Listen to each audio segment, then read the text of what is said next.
ഇപ്പൊ നമുക്കറിയാം സാർ, ഈ തോമസ് ഐസക് ആയാലും പിണറായി വിജയന്റെ മകളായാലും, പിണറായി വിജയന്റെ മകളെ സീരിയസ് ഫ്രോഡ് ഇൻവെസ്റ്റിഗേഷൻ ആണ് അന്വേഷിച്ചുകൊണ്ടിരിക്കുന്നത്. അതായത് ED മുകളിൽ വരുന്ന ഒരു അന്വേഷണ ഏജൻസി. ഈ തോമസ് ഐസക്കിനെ നമ്മൾക്കറിയാം, എത്രയോ തവണ അയാൾക്ക് സമൻസ് കൊടുത്തിട്ടും ഹാജരാവാതിരിക്കുന്ന ഒരു സമയമുണ്ട്.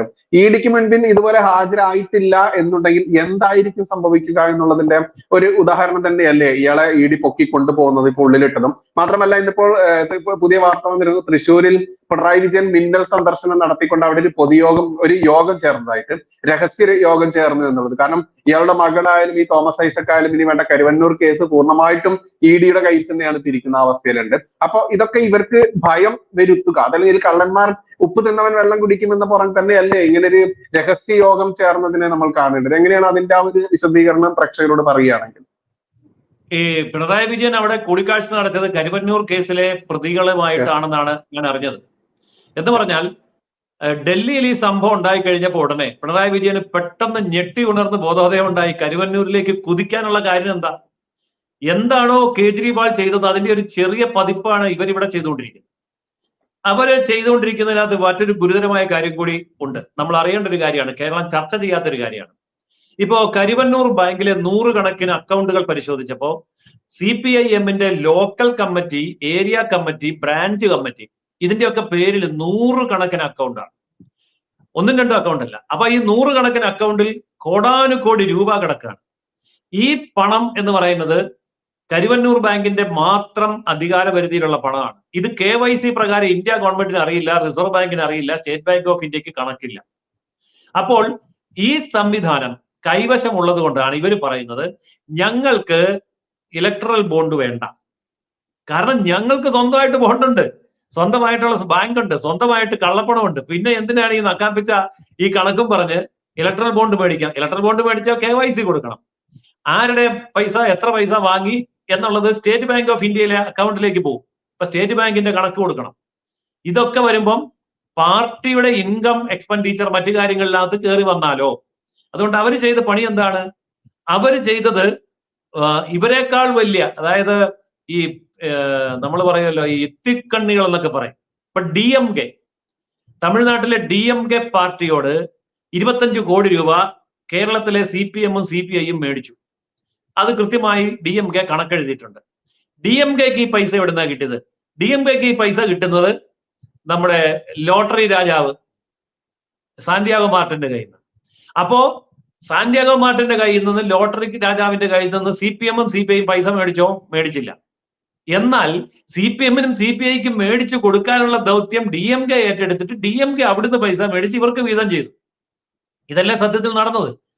അപ്പോ ബുദ്ധിമാന്മാരായിട്ടുള്ള കമ്മ്യൂണിസ്റ്റുകാർ നോക്കുമ്പോൾ ഞങ്ങൾ ബോണ്ട് മേടിച്ചിട്ടില്ല, ഞങ്ങളുടെ അക്കൗണ്ടിൽ ഈ പറഞ്ഞ കാര്യങ്ങളൊന്നുമില്ല, പിന്നെ ഞങ്ങളും DMK സഖ്യകക്ഷി ആയതുകൊണ്ട് ഒരു സഹായം നൽകി. ഇന്ത്യ ചരിത്രത്തിൽ ഇന്ന് വരെ എവിടെയെങ്കിലും ഒരു രാഷ്ട്രീയ പാർട്ടി പിരിവെടുത്ത് പൈസ ഉണ്ടാക്കിയിട്ട് വേറൊരു രാഷ്ട്രീയ പാർട്ടിക്ക് കൊടുത്തിട്ട് അങ്ങനെ ഒരു ചരിത്രമില്ലല്ലോ. അപ്പൊ ഇതിന്റെ പിറകിൽ അന്വേഷണം നടത്തണം.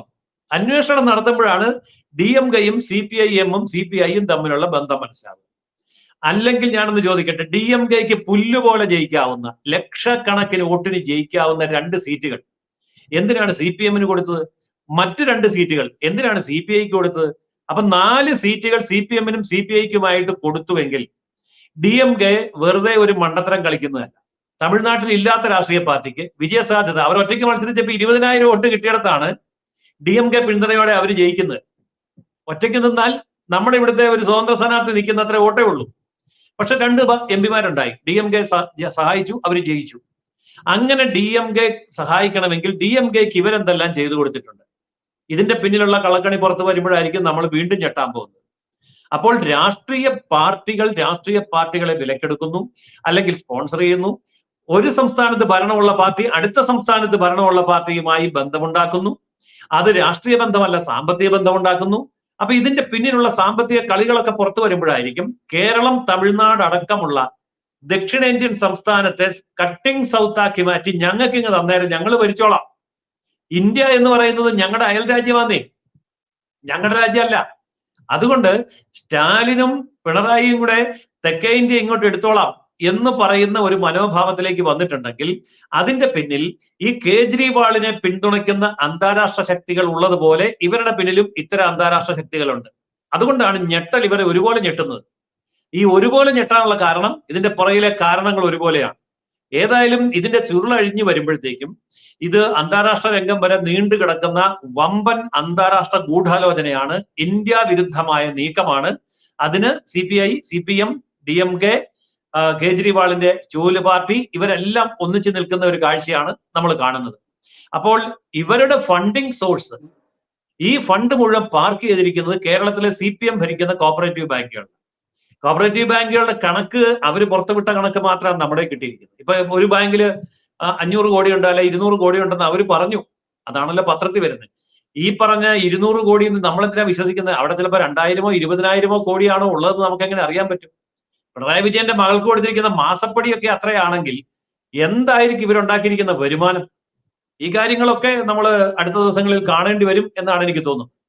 സാറേ, കൃത്യമായിട്ട് ഇപ്പോ നമ്മുടെ ലോക്സഭ ഇലക്ഷൻ പടിവാതിൽക്കൽ എത്തി നിൽക്കുകയാണ്. അപ്പം ഓരോ സാധാരണക്കാരന്റെയും, അതായത് പ്രത്യേകിച്ച് BJP അനുയായികളായിട്ടുള്ള ആളുകൾക്ക് വരുന്ന ഒരു വേദന, അതായത് ചിലപ്പോൾ ഇത് ഇലക്ഷനെ ബാധിക്കുമോ, ഇപ്പൊ ഈ കെജ്രിവാളിന് ഉള്ളിലേക്ക് പോയതിന് ഇലക്ഷനെ ബാധിക്കുന്ന ഒരു ഭയം അത് ഓരോ സാധാരണക്കാരനുമുണ്ട്. നമ്മുടെ ഇതിൽ തന്നെ പലരും കമന്റിലൊക്കെ ചോദിക്കുന്നുണ്ട്. അപ്പൊ അത് ഇത്തരത്തിൽ നമ്മുടെ ഇലക്ഷനെ ബാധിക്കാൻ സാധ്യതയുണ്ടോ? ഈ ഒരു രാജ്യദ്രോഹിയുടെ ഈ ഉള്ളിൽ പോക്ക്, അതല്ലെങ്കിൽ മോദിജി ചെയ്ത ഈ ഒരു പ്രവൃത്തി ബാധിക്കുക, എങ്ങനെയാണ് അതായത് നിരീക്ഷണം വരുന്നത്? ഇത് ഇലക്ഷനെ വളരെ ഗുണകരമായി, സഹായകരമായി BJPയെ സഹായിക്കും എന്നാണ് അതിന്റെ വസ്തുത. പെട്ടെന്ന് നമ്മൾ കേട്ടാൽ അവർക്ക് ഒരു മുഖ്യമന്ത്രിയെ പിടിച്ചകത്തിട്ടു, അയാളുടെ തെളിവൊന്നുമില്ല എന്ന് കേരളത്തിലെ മാധ്യമങ്ങളും മാധ്യമങ്ങളെല്ലാം പറയുന്നു. ഇടതുപക്ഷം അത് ഉറക്കെ പറയുന്നു, കോൺഗ്രസ് പറയുന്നു. അപ്പൊ ഇടതുപക്ഷം, കോൺഗ്രസ്, ഇവിടുത്തെ പ്രിന്റ് മീഡിയ, ഇലക്ട്രോണിക് മീഡിയ, ബുദ്ധിജീവികൾ, ഇവരെ എല്ലാവരും കൂടെ പറയുന്നു അത് മഹാ കുഴപ്പമായി, ഇപ്പൊ മോദിക്ക് തട്ടുകിട്ടും, ഇത് ശക്തമായ ബഹുജന പ്രക്ഷോഭമായിട്ട് ആളിക്കത്തും, മോദി ഗവൺമെന്റിനെതിരെ, NDA മുന്നണിക്കെതിരെ വലിയ ഒരു തരംഗം ആഞ്ഞടിക്കാൻ പോകുന്നു എന്നൊക്കെയാണ്. ഒരു ചുക്കും ഇവിടെ സംഭവിക്കാൻ പോകുന്നില്ല, ഒരു തരംഗം ആഞ്ഞടിക്കാൻ പോകുന്നില്ല. ആഞ്ഞടിക്കുമായിരുന്നെങ്കിൽ ഇന്ന് ഡൽഹിയിൽ ലഡു വിതരണം നടത്തിയവന് അടി വെച്ചു കൊടുക്കണ്ടായിരുന്നു അവിടുത്തെ പൊതുജനം ഇറങ്ങിയിട്ട്. അപ്പൊ പൊതുജനമല്ലേ അവിടെ ലഡു വിതരണം നടത്തിയത്. സത്യത്തിൽ സംഭവിക്കാൻ പോകുന്നത്, ഈ കേജ്രിവാൾ ഒരു 10 ദിവസം കൂടെ അകത്ത് കിടക്കട്ടെ, ഇന്ത്യ മുഴുവൻ ഇയാൾക്കെതിരായിട്ട് തെരുവിലിറങ്ങും. ഇന്ത്യ മുഴുവൻ ഇയാൾക്കെതിരായിട്ടുള്ള വികാരം ഉണ്ടാവും. ഇത്ര വലിയൊരു കള്ളനെ കയ്യോടെ പിടികൂടി ഒരു ഇലക്ഷന്റെ സമയമാണോ എന്ന് നോക്കാതെ അവനെ ജയിലിനകത്തേക്ക് വിട്ടതിന് ഈ 400 സീറ്റ് കിട്ടുമെന്ന് പറഞ്ഞ കണക്കും കഴിഞ്ഞ് 450 പോകാനാണ് സാധ്യത എന്നാണ് എനിക്ക് തോന്നുന്നത്. അല്ലാതെ യാതൊരു വിധത്തിലുള്ള നെഗറ്റീവ് ഇമ്പാക്റ്റും ഉണ്ടാകുകയില്ല. ആദ്യത്തെ ഒരു ദിവസം ഈ മാധ്യമങ്ങളെല്ലാം കൂടി പേടിപ്പിക്കുന്നതിൽ എല്ലാവരും ഒന്ന് ആശങ്കപ്പെട്ടു പോകും, ശരിയാ. പക്ഷെ അത് കഴിയുമ്പം ഇതേ മാധ്യമങ്ങൾക്ക് ഈ കഥകൾ എഴുതേണ്ടി വരും. അതായത് കേജ്രിവാളിന്റെ പിന്നിലുള്ള കള്ളക്കടകൾ കോടതിയിലൂടെ പുറത്തേക്ക് വരുമ്പോൾ ഇവർക്ക് തന്നെ കുറ്റം സമ്മതിക്കേണ്ടി വരും. ഈ മാധ്യമങ്ങൾക്ക് തന്നെ അവര് പറഞ്ഞത് വിഴുങ്ങേണ്ടിയും വരും. പിന്നെ വിദേശ രാജ്യങ്ങളിൽ ഇരുന്നു കൊണ്ട് ചരട് വലിക്കുന്ന, നേരത്തെ പറഞ്ഞ ഫൗണ്ടേഷനുകളെ പോലെയുള്ള NGOകളുടെ ചട്ടുകങ്ങളായിട്ട് പ്രവർത്തിക്കുന്നവർ ഒരുപക്ഷെ അപ്പോഴും ഈ കുരയ്ക്കൽ ആവർത്തിച്ചുകൊണ്ടിരിക്കും. പക്ഷെ കുരയ്ക്കുന്നവർ ഓർത്തോളൂ, എന്തിനാണ് കുരയ്ക്കുന്നതെന്നുള്ള അന്വേഷിക്കാൻ ഇവിടെ അജിത് ഡോവൽ ഉണ്ട്. കൊത്തിന് പിടിച്ച് ഇവനെയൊക്കെ അകത്തിടും. ഞാനിത് ഭീഷണിയായിട്ടൊന്നും പറയുന്നതല്ല. ഇപ്പൊ ഞാനിത് BJP-കാരനായിട്ട് ഇത് പറയുമ്പോൾ കണ്ടോ BJP പേടിപ്പിക്കുക, അതൊന്നുമല്ല. ഞാൻ BJP പേടിപ്പിക്കാൻ വേണ്ടി പറയുന്നതല്ല.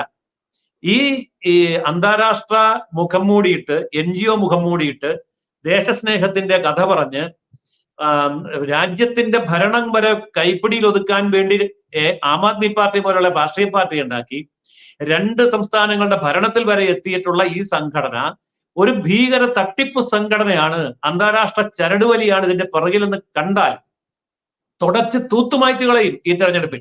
അതുകൊണ്ട് എനിക്ക് തോന്നുന്നത് ഇലക്ഷൻ വരുമ്പോഴേക്കും ആം ആദ്മി പാർട്ടിക്ക് ഇപ്പോൾ നിലവിലുള്ള MP-മാര് വട്ടപൂജ്യമാകും.